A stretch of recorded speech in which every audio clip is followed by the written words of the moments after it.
Admiral Sarah Chen stood at the viewport of the International Space Station's new observation deck, watching Earth's first visitor from the stars approach. The alien vessel gleamed like polished obsidian against the backdrop of space, its sleek design speaking of technological advancement far beyond humanity's reach. As leader of Earth's unified space command, she should have felt honored to make first contact. Instead, her stomach churned with unease. "They're broadcasting again, Admiral," Lieutenant Rodriguez reported from his communication station. Same message as before.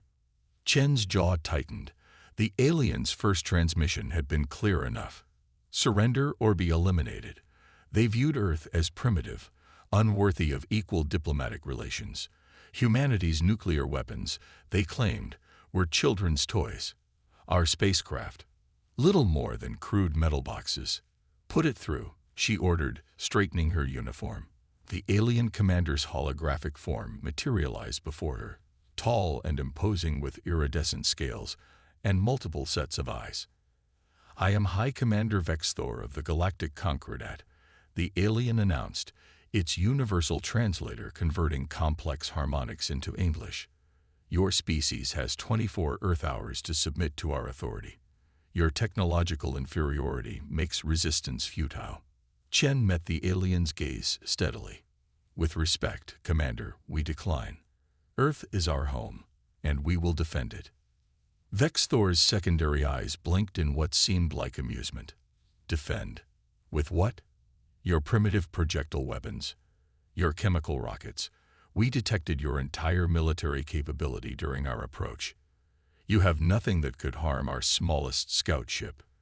"Perhaps," Chen replied diplomatically, "but I suggest you review your history. Species that underestimated humanity's resourcefulness have often come to regret it."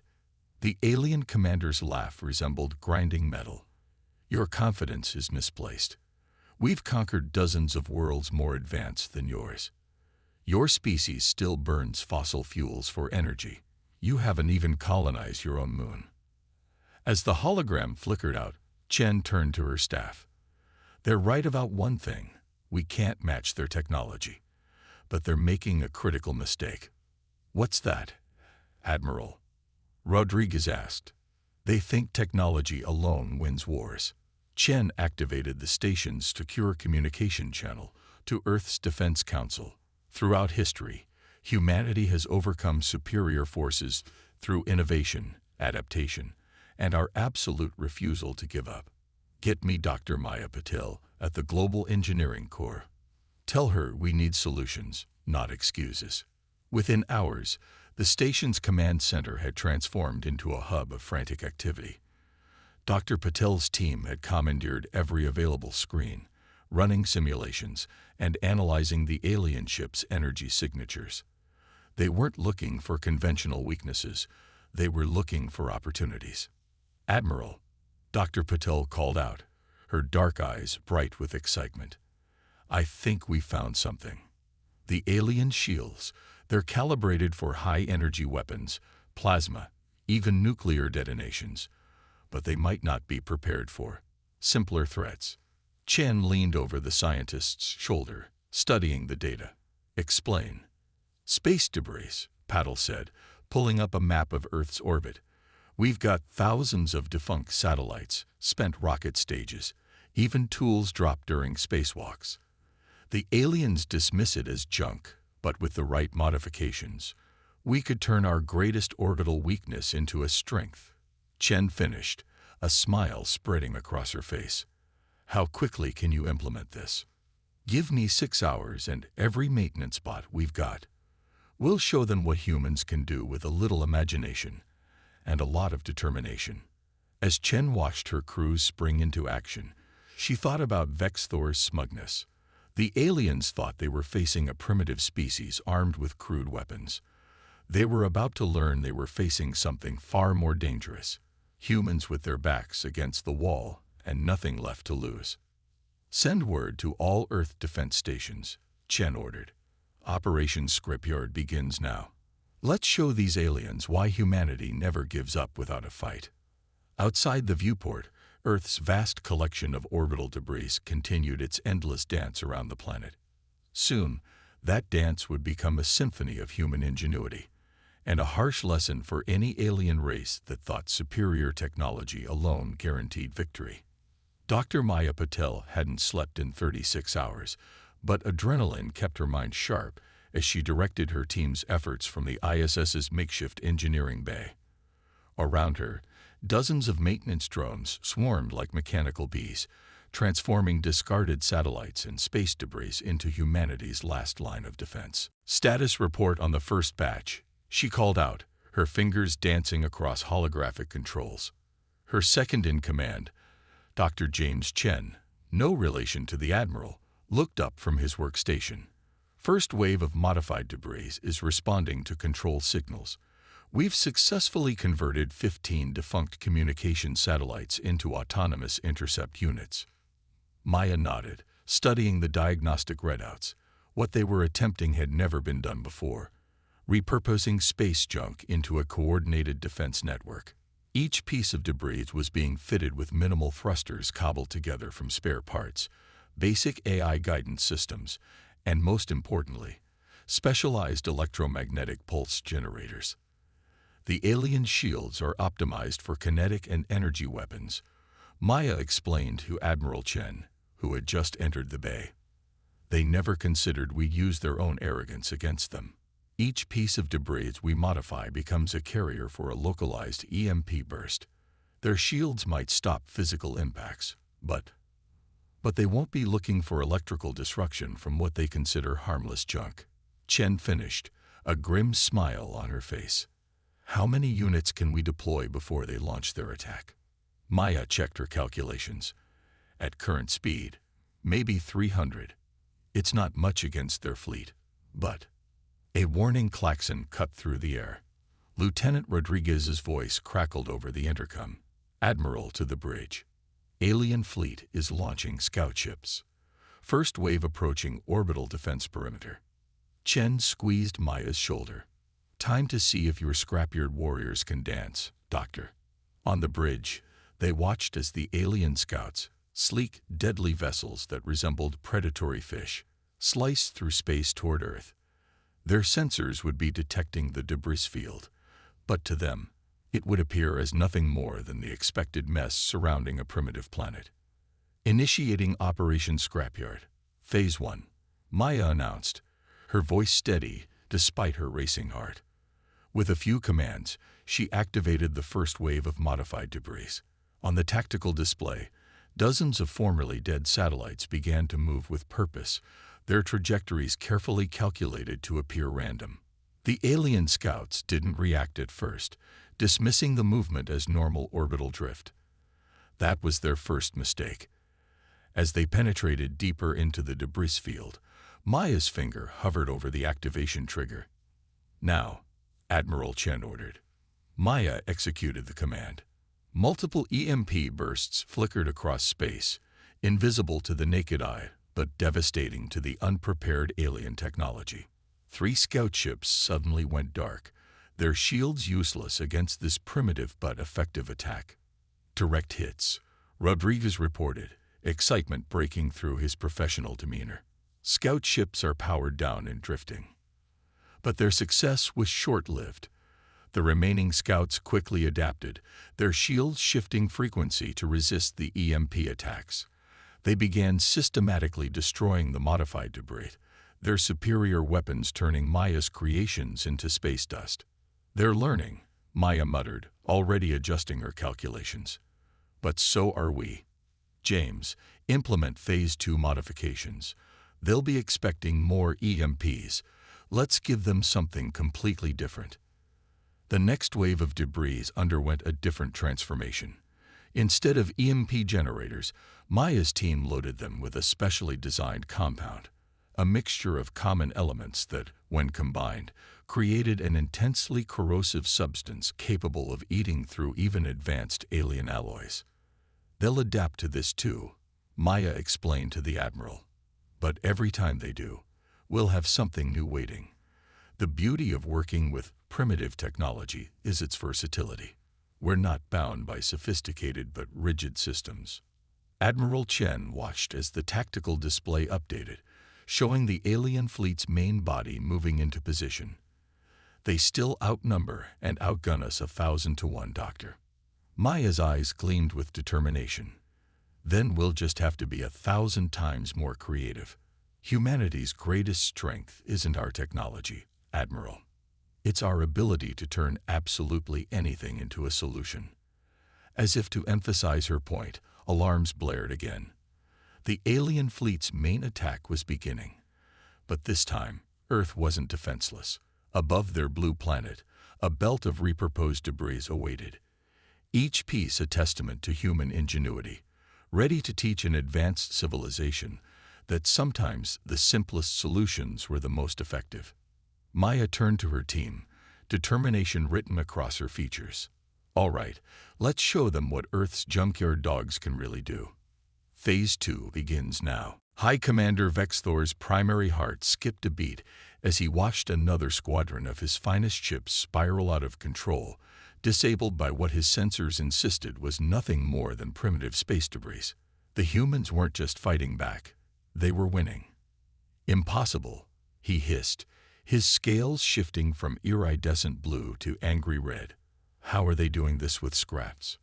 On his command deck's main display, the space around Earth had transformed into a deadly dance of repurposed satellites and modified rocket stages. What had started as simple EMP attacks had evolved into something far more complex. Each piece of debris now seemed to have its own unique method of attack, making it impossible to develop effective countermeasures. "Sir," his tactical officer reported, "we've lost contact with Attack Group 7. Their shields were dissolved by some kind of molecular acid. Before going dark, they reported being attacked by what appears to be a converted Earth telecommunications satellite from the 1990s. Vex Thor's secondary eyes narrowed. A telecommunications satellite from their primitive digital age. Yes, sir. And Group 9 is reporting their navigation systems are being scrambled by a cluster of old solar panels that seem to be focusing and reflecting our own sensor beams back at us."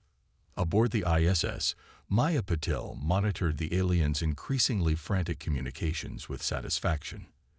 "They still don't get it," she told Admiral Chen. "They keep trying to match our technology level to their understanding of warfare. That's why they're losing." Chen nodded, watching as another wave of modified debris engaged the alien fleet. "Explain it to me, Doctor. Help me understand why their superior technology isn't prevailing." Maya pulled up a holographic display of their latest creation, a cloud of metallic particles harvested from disintegrated spacecraft panels. "It's because we're not trying to match their technology. We're using basic physics and chemistry in ways they never considered. Look at this particle cloud. Each speck is magnetized and coated with a simple semiconductor. Individually, they're harmless. But when their ships pass through, the particles align with their shield frequencies." Chen finished, beginning to understand, creating microscopic circuits that drain power from their own defense systems. "Exactly. We're not fighting their technology. We're using it against them. Every advantage they have becomes a potential weakness when you approach it from an unexpected angle." The station shuddered as a nearby alien blast destroyed a cluster of their modified debris. But for every piece they destroyed, 3 more took its place, each programmed with new and unpredictable behaviors. "Launch Phase 4, Maya ordered, her fingers flying over the control panel. The newest wave of modified debris moved into position. A collection of old rocket boosters that her team had transformed into what she called chaos engines. "What's different about these?" Chen asked, noting their erratic movement patterns. "These don't attack directly," Maya explained with a slight smile. "They emit random frequencies across the electromagnetic spectrum, but each frequency is carefully calculated to interact with the others in ways that create unpredictable interference patterns. The aliens' sophisticated targeting systems can't handle true randomness. They're too dependent on finding logical patterns to predict and counter." On the main screen, they watched as the chaos engines began their work. Alien ships started firing at phantom targets, their advanced targeting systems confused by the cascade of conflicting data. Some vessels even began firing at each other, unable to distinguish friend from foe in the electromagnetic chaos. Back on his command ship, Vexthor was reaching a devastating realization. His fleet, armed with the most advanced weapons in the galaxy, was being systematically dismantled by what amounted to his enemy's garbage. "All ships, fall back and regroup," he ordered, his voice carrying an edge of panic. "Maintain distance from all debris, regardless of size or apparent functionality." But retreat wasn't as simple as he'd hoped. The humans had seeded their orbital space with so many modified pieces of junk that every possible escape route was a potential trap. His mighty armada was being corralled and contained by a species that hadn't even achieved practical fusion power. "Sir," his tactical officer reported, voice shaking, "the humans are launching something new. It appears to be an ancient space telescope." Vexthor's scales paled. What could they possibly have done to that? As if in answer, the modified Hubble telescope began to spin, its primary mirror now coated with a substance that transformed it into a massive solar reflector. The concentrated beam of sunlight it produced wasn't powerful enough to damage their ships directly, but it didn't need to be. The real damage came from the way it interacted with the cloud of metallic particles they'd been trying to avoid, creating a cascading reaction that overwhelmed their sensors and shield harmonics simultaneously. "Full retreat," Vexthor ordered, watching in disbelief as his fleet was forced back by what his species would have considered museum pieces. "Research Division, I want answers. How are they doing this with such primitive technology?" But as his ships struggled to disengage from Earth's deadly orbital junkyard, Vexthor was beginning to suspect that his species had fundamentally misunderstood what made humanity dangerous. It wasn't their technology level that mattered. It was their ability to take absolutely anything and turn it into a weapon through sheer creative determination. And now that lesson was being written in the disheveled hulks of his most advanced warships, scattered among the very debris he had so recently dismissed as harmless. "Status report on the alien fleet." Admiral Chen's voice was steady despite the exhaustion evident on her face. The battle had been raging for 18 hours straight, and Earth's orbital defense zone had transformed into a graveyard of disabled alien ships and active debris weapons. Lieutenant Rodriguez gestured to the tactical display. "Their main fleet has pulled back to lunar orbit, Admiral. They're attempting to regroup and develop countermeasures, but..." He paused, a hint of pride crossing his features. "They're having trouble. Our primitive solutions keep evolving faster than their advanced systems can adapt." Maya Patel looked up from her workstation, where she'd been coordinating with engineering teams worldwide. "That's because they're still thinking linearly. Their AI combat systems are programmed to recognize patterns and develop counters. But we're not giving them patterns, we're giving them chaos." The tactical display showed the fruits of humanity's desperate innovation. The space between Earth and the retreating alien fleet was now filled with what Maya's team called the Iron Cloud. Thousands of pieces of repurposed debris, each modified in unique ways. Some carried EMP generators, others were coated with corrosive compounds, and still others served as platforms for more exotic weapons born of human desperation and creativity. "They're launching another attack wave," Rodriguez reported. "Different formation this time. They're trying to..." "Wait, something's wrong with their approach vector." Chen leaned forward, studying the display. "Dr. Patel, care to explain why the alien ships seem to be having trouble flying straight?" Maya allowed herself a small smile. "Remember those old gyroscopes we salvaged from decommissioned satellites? We converted them into gravity pulse generators, crude by their standards, but effective. Each one creates a tiny localized distortion in space-time. Individually, they're barely noticeable, but working together, they're disrupting the aliens' inertial navigation systems." Chen finished. "Clever." Aboard his flagship, mouthed safely behind the moon's bulk, High Commander Vexthor was facing a crisis unlike any in his centuries of military service. His fleet, armed with weapons that could reduce planets to ash, was being systematically dismantled by what his science officer had dubbed aggressive recycling. "Show me the latest analysis," he demanded, his scales now a mottled pattern of stress colors. His science officer, Kellenar, projected a hologram of Earth's orbital space. "The humans have turned their entire orbital zone into what we call a smart matter field. Every piece of debris is now a potential weapon, sensor, or defensive system. They're networking them together in ways our predictive algorithms can't map." "But how?" Vexthor's secondary eyes blinked in frustration. "Their technology level is centuries behind ours." "That's just it, sir," Kellenar replied, excitement creeping into her voice despite the situation. "They're not using advanced technology. They're using basic principles of physics and chemistry in ways we never considered. Look at this." The hologram zoomed in on what appeared to be a cluster of ancient solar panels. "They've modified these to act as both shields and weapons. The panels absorb our energy weapons, store the charge in primitive capacitors, and then release it back at precisely calculated moments to disrupt our shield harmonics. It's beautiful in its simplicity." "Beautiful," Vexthor hissed. "We've lost a third of our fleet to their beautiful simplicity." "Beautiful," Vexthor hissed. "We've lost a third of our fleet to their beautiful simplicity." Back on the ISS, Maida's team was launching their latest innovation. They had taken the simple concept of a solar sail and transformed it into what they called light nets, vast webs of reflective material that could be dynamically reconfigured to focus and redirect energy weapons back at their sources. "The aliens are adapting again," Rodriguez warned. "They're switching to projectile weapons."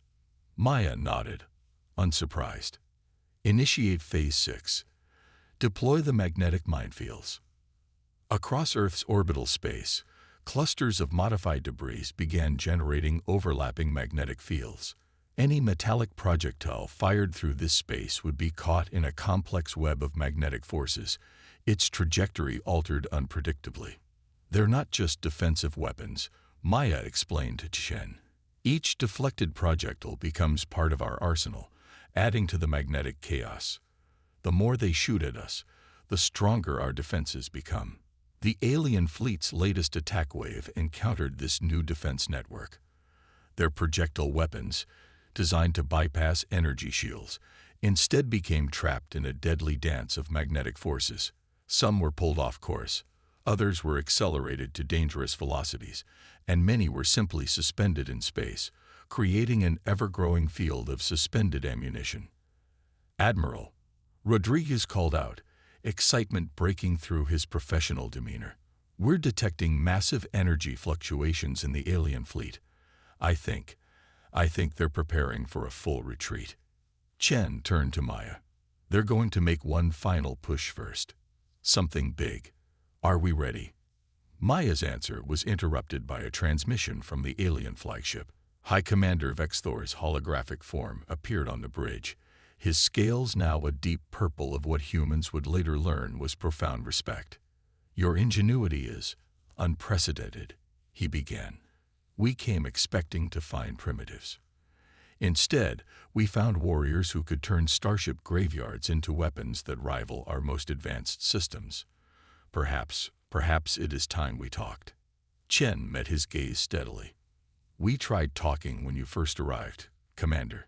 You chose not to listen." "A mistake," Vexthor admitted.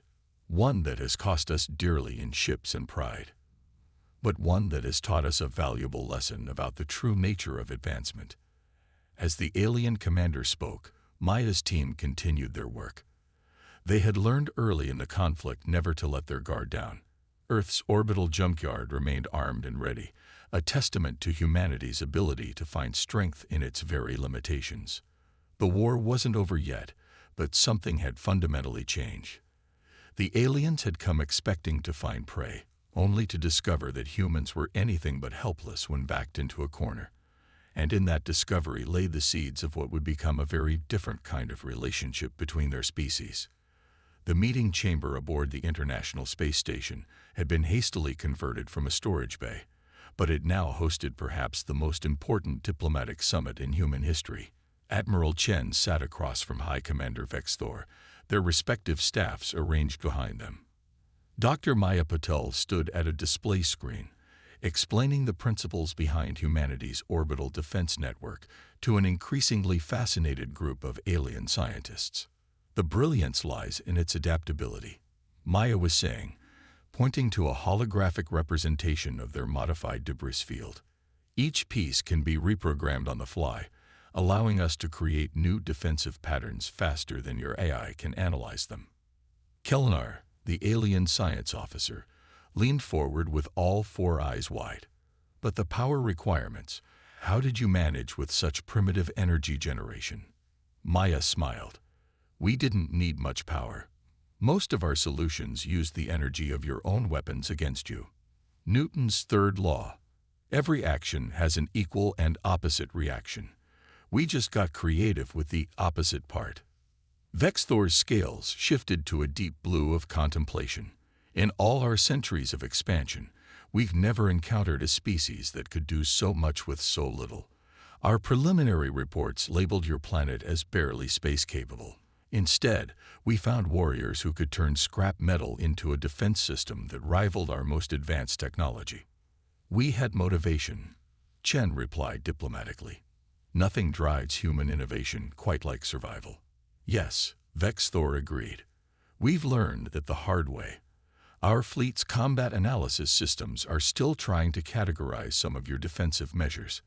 They keep insisting that certain combinations of primitive technologies should not be able to achieve the effects we witnessed. Maya couldn't help but laugh.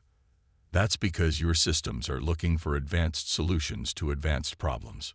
We weren't trying to match your technology. We were finding ways around it.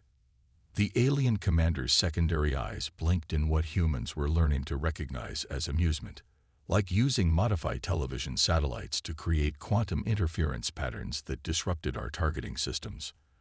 Our weapons engineers are still trying to understand how that worked. Simple physics, Maya explained. We noticed your targeting systems used quantum entanglement for faster-than-light coordination. Old satellite dishes, with the right modifications, could create enough quantum noise to disrupt those connections. We didn't need to understand the complex mechanics of your systems. We just needed to know they relied on quantum stability. As the technical discussion continued, Admiral Chen noticed a shift in the aliens' demeanor. What had started as condescending curiosity had evolved into genuine respect. They weren't looking at humans as primitives anymore, but as equals who had simply taken a different path to advancement. We came here believing technological superiority was the measure of civilization, Vexthor admitted. Your people have proven that innovation and adaptability are far more valuable than raw technological power. Perhaps, Chen suggested, that's why your species has hit a developmental plateau. When you have overwhelming technological superiority, there's less incentive to find creative solutions. The alien commander was quiet for a moment, his scales shifting through thoughtful patterns of color. The galactic Concordat has grown complacent. We've relied on our advanced technology to solve every problem. But you humans, you take whatever's available and make it work. That's a trait we've lost. Maya stepped forward. Then maybe we can help each other. You have technology we can learn from. And we have a perspective on problem solving that might benefit your people. A cultural exchange. Vexthor's primary heart quickened at the possibility. Not conquest, but collaboration. Exactly, Chen agreed. Your fleet learned the hard way that humanity doesn't bow to superior force. But we're always eager to learn and share knowledge with those who approach us as equals. The alien commander rose to his full height, his scales now glowing with a color humans had never seen before, one they would later learn indicated profound optimism. Then let us rewrite our first contact. Not as conquerors and primitives, but as civilizations that can learn from each other. As the formal alliance negotiations began, Maya stood at the station's viewport, watching Earth's orbital defense network gradually power down. The pieces of debris that had saved humanity were still up there, a testament to human ingenuity and determination. But now they would serve a new purpose, as reminders that true advancement came not from the sophistication of one's tools, but from the creativity with which they were used. Dr. Patel, one of the alien scientists, called out, "Would you be willing to show us how you converted those old communication satellites into quantum disruptors? Our engineers are particularly interested in understanding your methodology." Maya smiled, turning back to the gathered group. "Of course. But first, let me tell you about the human concept of McGivering. I think it might help explain our approach to problem solving." As she began her explanation, both humans and aliens learned an important lesson. Sometimes the greatest technological breakthroughs came not from advancing forward, but from looking at existing tools in entirely new ways. And in that simple truth lay the foundation for a partnership that would change both civilizations forever.